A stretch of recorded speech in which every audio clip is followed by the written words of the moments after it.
Good morning, students. We have understood clauses as well as main clause and subordinate clause.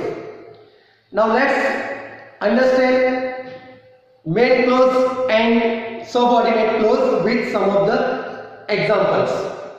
Now the question, that is, identify main and subordinate clauses.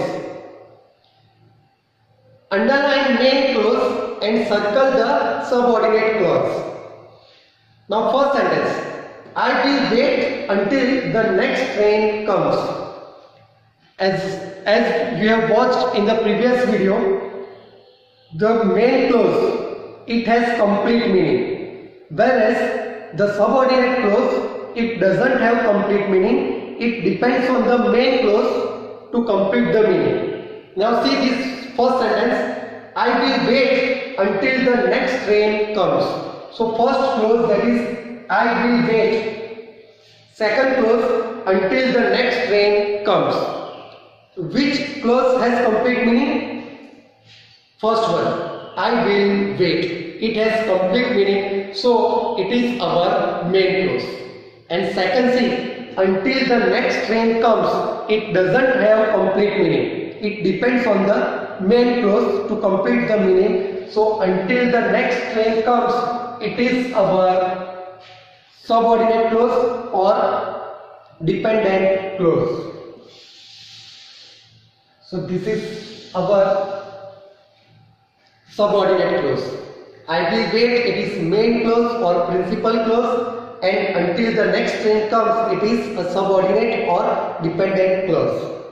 Second sentence, the leaders made a vow that they would fast unto death.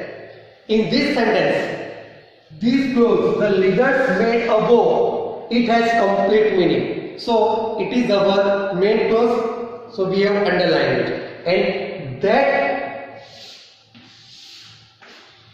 they would fast unto death, it does not have complete meaning, so it is our subordinate clause. Let's take the third sentence. I will not go to school on Monday, for I have an appointment with a dentist. In this sentence, I will not go to school on Monday, it has complete meaning, so it is the main clause. And the remaining group of words, it is subordinate clause. So I have an appointment with a dentist, that is our subordinate clause. Fourth sentence, that you should lie to me is unbelievable. Now see this sentence. In this sentence, the main clause is that is unbelievable. That is unbelievable. It is our main clause, and you should lie to me.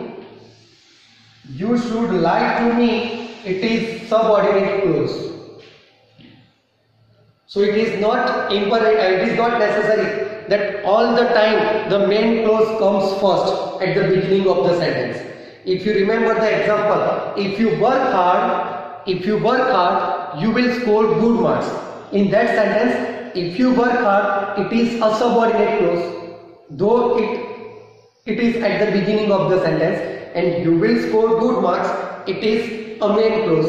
Here the subordinate clause, it is in the center. It begins with that is unbelievable, it is the main clause, and you should lie to me, it is subordinate clause.